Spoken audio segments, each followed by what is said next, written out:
Melanjutkan cerita sebelumnya, di mana Ye Xingyun sedang bertarung melawan Master Ere yang bernama Ling Wudong. Melihat Ye Xingyun hanya seorang kultivator penempaan tubuh, Ling Wudong sangat meremehkannya. Akan tetapi, dia tidak menyangka pemuda yang menjadi lawannya memiliki artefak yang begitu kuat. Hingga akhirnya, Ling Wudong mati di tangan Ye Xingyun. Ayah dari Ling Wudong, yaitu Ling Tao, dia datang dan menyerang Ye Xingyun. Ling Tao yang memiliki gelar sebagai Raja Ere Roh, dengan mudah dia menghalau serangan dari Ye Xingyun. Pria berambut biru yang bernama Lan mengingatkan Ling Tao siapa sebenarnya Ye Xingyun. Samar-samar, Ling Tao bisa menebak asal-usul pemuda di depannya. Akan tetapi, melihat pemuda di depannya menyerang, Ling Tao tetap akan membunuhnya. Sebuah formasi Ere keluar di sekeliling tubuh Ye Xingyun yang saat ini maju menyerang Ling Tao. Pedang tanpa ampun diarahkan ke Ling Tao. Perlahan, sebuah cahaya keluar di depan Ye Xingyun. Cahaya biru membentuk sebuah penghalang. Pedang Ye Xingyun bertabrakan dengan penghalang tersebut. Gesekan yang kuat mulai terjadi. Ye Xingyun merasa penghalang yang menghalanginya sangat kuat. Formasi pedang ajaib yang menekan tubuh Ye Xingyun terus bereaksi. Formasi itu menekan kekuatan Ye Xingyun. Ling Tao menatap Ye Xingyun. Dia meremehkan pemuda tersebut. Ling Tao menyuruh Ye Xingyun terus berteriak. Tangan Ling Tao dikepalkan. Sebuah penghalang memenjarakan Ye Xingyun. Penghalang itu terdiri dari beberapa lapis. Ye Xingyun mencoba menghancurkan penghalang dengan tusukan pedang. Akan tetapi, itu belum berhasil. Dia tidak menyerah. Tusukan demi tusukan terus diberikan ke penghalang. Hingga akhirnya, penghalang meledak. Kekuatan Ye Xingyun meluap-luap. Di saat yang sama terjadi guncangan pada ari pedang ajaib dalam tubuh Ye Xingyun. Kondisi itu menyebabkan tubuh Ye Xingyun terluka. Rasa manis keluar dari tenggorokannya. Ye Xingyun mencoba menahan darah yang keluar. Hingga akhirnya, dia terjatuh. Ye Xingyun menopang tubuh dengan satu lutut menyentuh tanah. Melihat apa yang terjadi pada pemuda di depannya, Ling Tao berkata, "Harus kukatakan, keberanianmu sungguh luar biasa. Kau berani melawan, bahkan ketika kau sudah menyadari kalau kau tidak akan bisa menang. Tapi keberanian tanpa kekuatan akan menjadi sebuah lelucon." Sesuatu melesat di depan Ye Xingyun yang membuatnya tertegun. Ye Xingyun melihat siapa yang muncul. Kemudian dia mengatakan, "Lan, kau dan aku tidak terlalu mengenal. Mengapa kau menyelamatkanku berkali-kali?" Lan pun mengatakan, apakah dia benar-benar membantu? Dia menahan serangan dari Ling Tao. Ling Tao yang melihat tindakannya mengatakan, "Garis keturunan mata darah biru hanya bisa dibuka 3 kali seumur hidupmu. Tapi, apakah kau yakin akan menggunakannya untuk anak ini? Apakah anak ini pantas?" Ling Tao tersenyum, menyindir pria berambut biru. Lan menjawab, "Apakah kau baru memikirkannya sekarang? Tapi itu sudah terlambat." Ling Tao berkata, "Sudah kuduga. Belum terlambat. Meskipun kau membuka mata darah biru, pada akhirnya kultivasimu masih terbatas. Tetapi dia akan tetap mati. Tidak ada yang akan bisa menyelamatkan nyawanya." Lan mengatakan, "Jika itu rencananya, kau harus melakukannya dengan hati-hati. Jika kau ditemukan oleh Lord of the God and Demon, kau tidak akan bisa hidup lebih lama." Ling Tao tersenyum. Dia kembali berkata, "Dikabarkan, Lord of the God and Demon telah terluka parah. Bahkan, jika dia mengetahuinya, dia mungkin tidak dapat melakukan apapun padaku." Sebuah formasi dibuat. Penonton yang melihat formasi tersebut menyadari kalau itu adalah Ere penghancur. Mereka menduga Master Ere Ling Tao marah dan ingin menggunakan teknik terkuatnya. Beberapa susunan Ere muncul. Ling Tao mengatakan, sebelumnya dia tidak melakukannya secara serius. Dia ingin melihat apakah orang tersebut akan muncul. Sepertinya, apa yang dia tunggu hanyalah sebuah rumor. Sebuah kekuatan muncul dari salah satu Ere. Benda tersebut melesat ke arah Ye Xingyun. Ye Xingyun yang menyadari hal itu buru-buru menangkap serangan yang melesat ke arahnya. Senjata yang ditangkap oleh Ye Xingyun mulai memanjang hingga menembus dadanya. Ye Xingyun pun tertusuk. Pria berambut biru menjadi marah. Dia berteriak, "Ling Tao, berhenti!" Ling Tao tertawa melihat Lan marah. Sesuatu dirasakan oleh Lan. Wajahnya begitu terkejut. Saat ini, punggungnya tertusuk oleh serangan dari Ling Tao. Ling Tao pun berkata kepada Lan, "Aku mengatakan, kalau kalian berdua harus mati. Kenapa kau terburu-buru?" Di saat yang sama, Ye Xingyun tertawa. Beberapa serangan telah menembus dada Ye Xingyun, tetapi dia tidak merintih kesakitan. Ye Xingyun kembali tertawa. Melihat perilaku pemuda di depannya, Ling Tao menanyakan, kenapa pemuda tersebut tertawa. Ye Xingyun mengatakan, kalau sakit yang dia rasakan tidaklah seberapa. Hanya karena Ling Tao sedikit lebih kuat daripada Ye Xingyun, dia begitu sombong. Jika Ye Xingyun lebih kuat, dia pasti akan menganggapnya sampah. Ling Tao menjadi marah. Tangan dikepalkan, kekuatan dikeluarkan. Dia benar-benar tidak bisa menahan ejekan dari Ye Xingyun. Serangan semakin bertambah banyak. Tubuh Ye Xingyun terus ditembus oleh beberapa serangan. Ling Tao menatap Ye Xingyun. Dia mengatakan, mulai sekarang, kau akan mendapatkan sebuah tusukan setiap kali kau mengatakan omong kosong. Jika kau memohon, aku mungkin akan memberikan kematian yang mudah untukmu. Ye Xingyun tertawa mendengar perkataan Ling Tao. Wajah Ye Xingyun mulai diangkat. Sambil tertawa, dia menatap Ling Tao. Ye Xingyun mengepalkan tangannya ke depan. Dia berkata ke Ling Tao, kau adalah sampah. 3 bulu pinik yang sebelumnya diberikan oleh senior Peng disembunyikan di belakang punggung Ye Xingyun. Di depan Ye Xingyun, Ling Tao sangat marah. Dia berteriak ke Ye Xingyun menginginkan hidupnya. Merasa sudah dalam keadaan yang tepat, Ye Xingyun menghancurkan bulu pinik di tangannya. Kemudian dia menunduk tertawa. Di depan, sebuah senjata mengarah ke kepala Ye Xingyun. Beberapa penonton menyadari ada perubahan di langit. Saat ini, langit menjadi gelap. Mereka menunjuk ke atas. Lan juga berkata, Master. Ling Tao terkejut dengan nama yang digumamkan oleh Lan. Merasakan bahaya, Ling Tao melompat ke belakang, menjauh dari Ye Xingyun. Di langit, gumpalan petir mulai keluar, memecah awan gelap yang menutupi langit. Semakin lama, kekuatan petir semakin kuat. Sesaat, kekuatan itu melesat ke arah Ye Xingyun. Ye Xingyun tertawa. Raut wajah Ye Xingyun mulai berubah. Dia berkata, tak kusangka, aku kembali lagi. Selama 10 tahun. Aku belum muncul selama 10 tahun. Lan mendekat ke Ye Xingyun. Dia bertanya, apakah masternya masuk ke dalam tubuh Ye Xingyun? Ling Tao langsung berlutut, kemudian bertanya, apakah itu adalah Lord of the God and Demon? Para penonton yang mendengar perkataan Ling Tao merasa bingung. Mereka belum mengetahui siapa itu Lord of the God and Demon. Salah satu penonton berkata, pemuda tersebut seharusnya dirasuki oleh Lord of the God and Demon. Jika tidak, pemuda itu tidak akan begitu tenang dan tidak akan bisa berperilaku seperti seorang master. Wajah Ye Xingyun menyeramkan. Dia menatap Ling Tao, kemudian tertawa. Aura yang kuat keluar dari sekeliling tubuhnya. Ye Xingyun menanyakan, apa yang barusan dikatakan oleh Ling Tao. Ling Tao pun ragu-ragu. Dia tidak terlalu yakin kalau pemuda di depannya telah dirasuki oleh Lord of the God and Demon. Melihat perilaku Ling Tao, wajah Ye Xingyun langsung cemberut. Ling Tao pun menakupkan tangannya. Dia berkata, aku mengatakan 2 kalimat kepadamu. Ye Xingyun menanyakan, berapa banyak kata dalam 2 kalimat tersebut? Ling Tao menjawab, total ada 25 kata. Ye Xingyun mengatakan, 1 tamparan untuk 1 kata yang keluar dari mulutmu. Ling Tao tidak membantah perkataannya. Dia mulai melakukan perintah yang diberikan kepadanya. Tamparan demi tamparan dilakukan. Ye Xingyun kembali berkata, kenapa kau menggunakan kekuatan kecil untuk melakukan tamparan? Melihat sikap Ye Xingyun yang sedang dirasuki, Lan mulai curiga. Dia bergumam, berdasarkan temperamen master, jika dia tahu keseluruhan ceritanya, dia pasti sudah membunuh Ling Tao. Apakah yang merasukinya bukan masterku? Di depan mereka, Ling Tao terus menampar wajahnya. Kekuatan yang digunakan untuk menampar wajah diperkuat daripada yang sebelumnya. Ling Tao masih terus melakukan tamparan.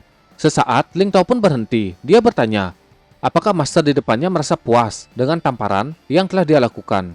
Ye Xingyun menjawab, kau jangan bertanya, cepat lanjutkan tamparanmu. Salah seorang penonton tidak percaya dengan apa yang dilakukan Raja Areroh. Dia menampar wajahnya sendiri. Temannya mengatakan apa yang dia bisa lakukan di depan Lord of the God and Demon. Ye Xingyun menatap Lan. Dia menyuruhnya mendekat, kemudian menyuruh memegang bahunya. Lan mengikuti perintah yang diberikan oleh Ye Xingyun. Kemudian Ye Xingyun menempelkan tangan ke dadanya. Di depan mereka, Ling Tao sudah menyelesaikan 25 tamparan atas kesalahannya. Dia bertanya, apakah Lord of the God and Demon masih memiliki instruksi?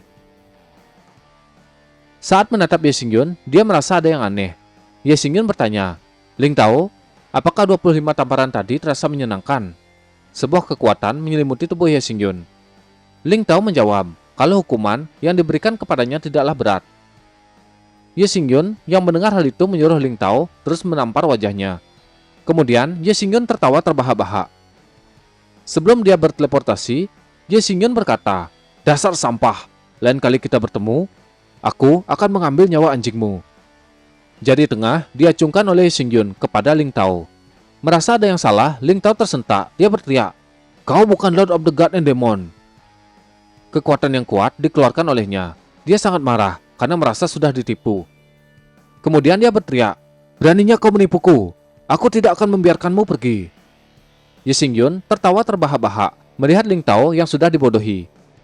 Sebuah serangan yang kuat diarahkan ke Ye Xingyun. Dia berteriak, "Terimalah hadiah dariku ini." Sebuah tangan mengambil serangan tersebut. Dia mengatakan, "Akan kuterima." Ling Tao terkejut. Serangan terkuatnya diterima dengan begitu mudah. Dia menanyakan siapa pria di depannya. Pria bertopeng mengaku kalau dia adalah ayah dari anak itu. Mungkin dia adalah ayah dari Ye Xingyun. Serangan yang sebelumnya dikeluarkan oleh Ling Tao diangkat. Serangan tersebut berubah menjadi bola api yang ukurannya semakin membesar. Pria bertopeng berkata, "Seorang master array spiritual kecil mengaku sebagai raja array spiritual. Orang macam apa kau?" Ling Tao terkejut dengan kekuatan yang dikeluarkan oleh orang di depannya. Dia mulai menebak siapa pria di depannya. Serangan tersebut meledak mengenai Ling Tao. Pria bertopeng mengatakan, "Karena anakku berkata bahwa dia akan kembali untuk mengambil nyawa anjingmu, aku akan membiarkanmu hidup." Pria bertopeng pergi meninggalkan Ling Tao. Sebelum pergi, dia berkata, "Kau harus mengingat, jangan coba-coba kabur." Ling Tao tidak berani membantah perkataan pria bertopeng. Berpindah ke 1 tahun kemudian. Tiba-tiba, sudah setahun berlalu. Berpindah ke sebuah tempat. Seseorang berkata, dalam 3 bulan lagi akan menjadi 8 peristiwa liar. Seorang anak laki-laki berkata, pada saat itu, daftar Tianzhou harus disusun ulang. Seorang anak perempuan yang berada di belakangnya berkata, "Aku pikir kakak Yuntian pasti akan berpartisipasi. Dia adalah tuan muda nomor 1 di benteng Yunchang." Di belakang kedua anak itu, ada seorang pria tua yang mengikuti mereka. Diperkenalkan, anak laki-laki itu bernama Cai Shijie, dan anak perempuan bernama Qiu Shuang. Cai Shijie berkata ke saudara perempuannya, "Siapa itu Yuntian? Bagaimana orang dari tempat terpencil seperti itu bisa kuat?" Dia menyebutkan nama beberapa orang, Saint Iblis Yin, King Ying dari keluarga King, dan Ju Jiang dari keluarga Ju. Cai Shijie merasa ketiga orang itu jauh lebih baik daripada Yuntian. Kalau Yuntian ingin namanya masuk ke dalam daftar Tianzhou, itu pasti akan sulit. Dia pun tertawa dan kembali berkata, hal itu adalah sebuah mimpi yang bodoh. Qiu Shuang sangat yakin dengan kemampuan Yuntian. Selain Saint Iblis, peserta lain cukup tua. Tapi Yuntian ini masih muda, dia baru berusia 17 tahun. Karena hal itu, Qiu Shuang sangat yakin dia memiliki potensi yang lebih hebat. Melihat Cai Shijie tertawa, Qiu Shuang menjadi kesal. Dia mengatakan, kalau semua yang dia katakan itu adalah fakta. Cai Shijie mengatakan, biarpun dia masih muda, belum tentu dia memiliki potensi. Di atas Shijie, sebuah ruang terbelah. Ye Xingyun keluar dari retakan ruang.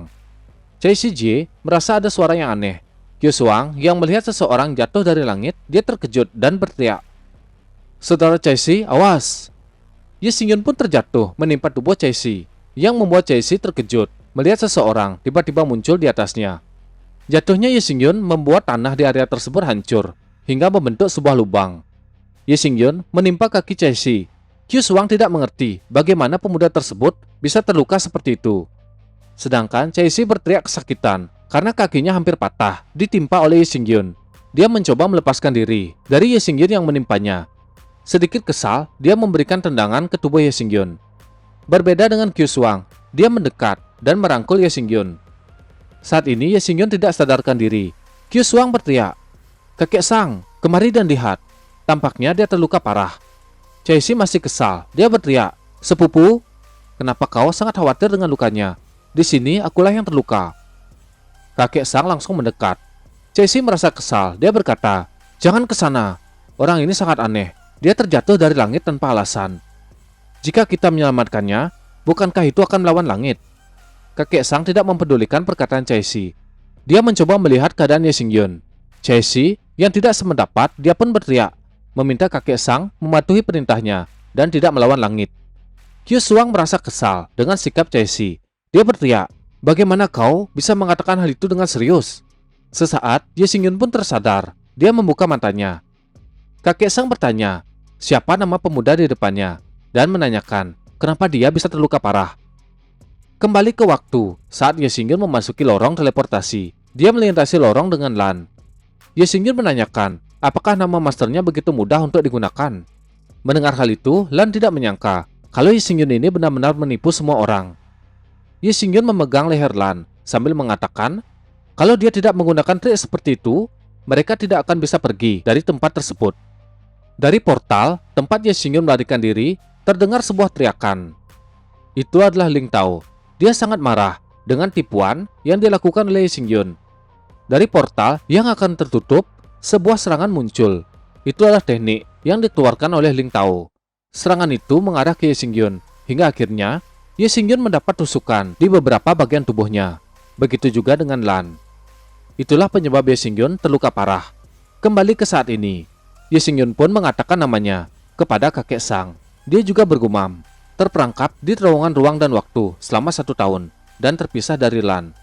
Ye Xingyun masih memiliki banyak pertanyaan yang ingin dia tanyakan kepada Lan. Sesaat, kakek Sang tersenyum melihat Ye Xingyun sudah lebih baik karena pertolongan yang telah dia berikan. Ye Xingyun menakupkan tangan dan berterima kasih. Kakek Sang mengatakan, jika Ye Xingyun ingin mengucapkan terima kasih, dia bisa berterima kasih kepada nonanya. Dia menunjuk Kyu Suang yang ada di belakang. Choi-si berkata, sepertinya orang ini tidak ada hubungannya dengan kita, jadi kita biarkan saja dia pergi.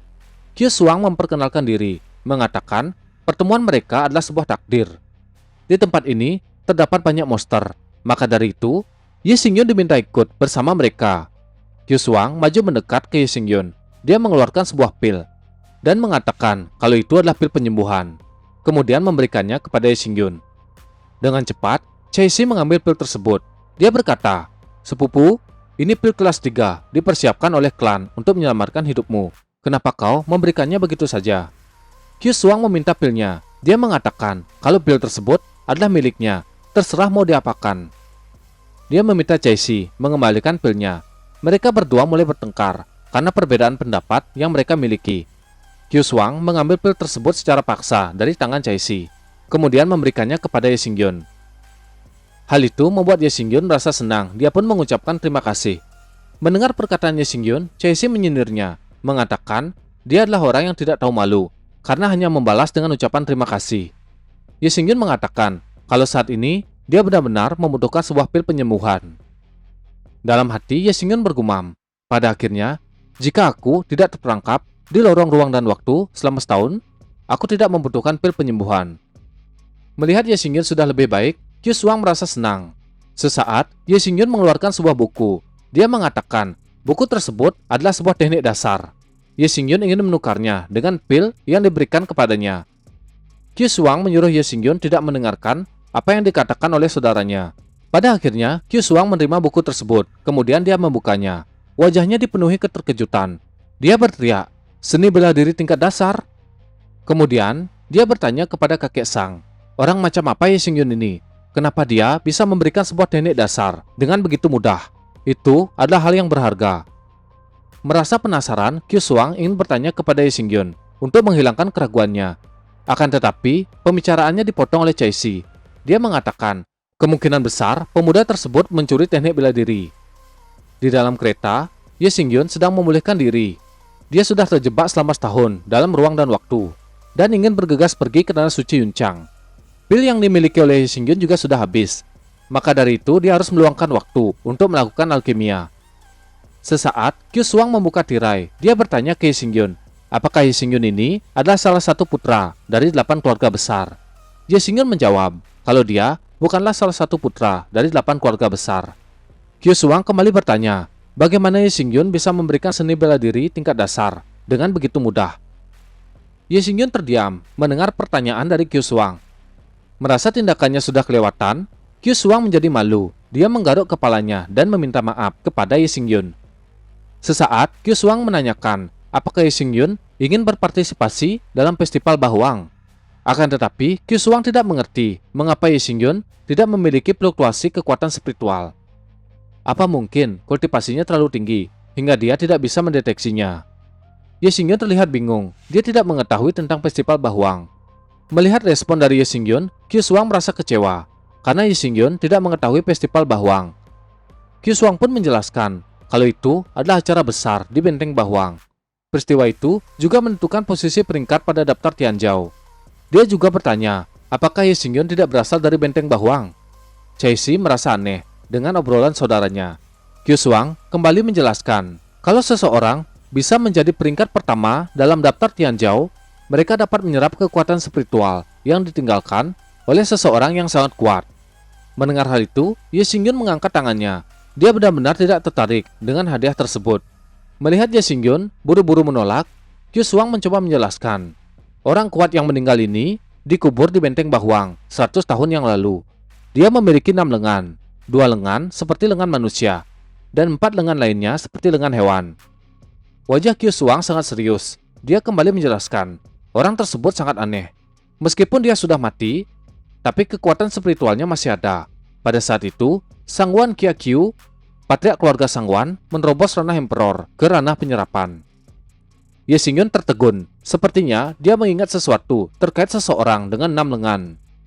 Qiu Shuang menanyakan kenapa Ye Xingyun terdiam mendengar apa yang dia katakan. Kembali ke masa lalu, Ye Xingyun mengingat seseorang dengan 2 lengan manusia dan 4 lengan seperti lengan hewan. Orang tersebut bernama Luo Sheng. Saat Ye Xingyun masih menjadi dewa perang, Luo Sheng ini adalah lawannya. Mengingat kejadian itu, wajah Ye Xingyun penuh dengan amarah. Dia memegang kedua bahu Qiu Shuang, kemudian menguatkan cengkeramannya. Dia berteriak, "Siapa yang menemukan mayatnya?" Sikap Ye Xingyun membuat Qiu Shuang ketakutan. Ye Xingyun menenangkan diri. Dia meminta maaf kepada Qiu Shuang atas sikap yang dia lakukan. Qiu Shuang mengatakan, pada saat itu, 3 keluarga berkumpul, yaitu keluarga Sangwan, keluarga Wang, dan keluarga Zhu. Qiu Shuang kembali bertanya, apakah Ye Xingyun mengenal orang yang mati tersebut? Sesaat, Qiu Shuang tersentak, mengingat Ye Xingyun terjatuh dari langit. Dia memberikan tebakan liar kepada Ye Xingyun yang terjatuh dari langit. Ye Xingyun berencana berpartisipasi dalam festival Bahuang. Setelah itu, dia akan kembali ke tanah suci Yuncang. Ye Xingyun menanyakan di mana lokasi festival Bahuang kepada Qiu Shuang. Mereka pun pergi bersama-sama ke festival tersebut. Diperlihatkan peta benteng Bahuang, terlihat benua Bahuang dan Cloud Sea Changsai. Kedua tempat itu dipisahkan oleh lautan. Benteng Bahuang adalah tempat yang paling dekat dengan para dewa di benua yang lebih rendah. Di sana adalah kekuatan dewa yang paling tertinggi. Benua Bahuang juga adalah pusat dari benteng Bahuang, dan festival Bahuang akan diadakan di benteng Bahuang. Saat ini, kelompok Ye Xingyun sudah sampai di sebuah kota. Ye Xingyun melihat ke sekitar. Qiu Shuang juga merasa takjub dengan keadaan di sekitarnya. Ketika asik melihat sekitar, Qiu Shuang menabrak seseorang yang ukuran tubuhnya cukup besar. Bawahan dari orang tersebut berkata, "Tuan, wanita ini dalam kondisi yang baik. Lihat lengan dan kakinya yang kecil." Pria besar itu sampai ngiler melihat Qiu Shuang. Pria besar meminta ganti rugi kepada Qiu Shuang karena dia sudah menabraknya. Sebagai ganti rugi, pria besar meminta Qiu Shuang tidur dengannya. Wajahnya sangat mesum. Bawahan pria besar itu mengatakan, kenapa wanita kecil itu ragu-ragu dengan permintaan yang diberikan oleh tuannya. Qiu Shuang bertanya, apakah tuan muda Roshi ini dalam kondisi cacat mental? Pria besar yang dipanggil Roshi tertawa. Dia tidak menyangka wanita kecil itu mengenalnya. Kemudian, tuan muda Roshi memperkenalkan diri. Namanya adalah Sangwan Roshi, tuan muda keluarga Sangwan. Qiu Shuang memalingkan wajah. Dia berkata, "Hah, terima matamu. Tuan mudamu itu cacat mental. Ibuku berkata bahwa dia tidak bisa menemani orang lain tidur dengan santai." Orang-orang yang mendengar perkataan Qiu Shuang mulai mengobrol. Mereka mengetahui siapa sebenarnya pemuda besar itu. Mereka tidak mengerti. Padahal pemuda itu cacat mental, tapi dia masih bisa menjadi tuan muda di keluarga Sangwan. Mereka juga mendengar wanita yang tidur dengannya adalah putri tetua Huanghua. Mereka merasa wanita itu cukup beruntung karena mendapat keuntungan dari keadaan Roshi ini. Kembali ke tuan muda Roshi, dia menyuruh bawahannya menangkap Qiu Shuang agar dia bisa tidur dengannya. Tapi dia juga mengingatkan bawahannya agar tidak melukai Qiu Shuang.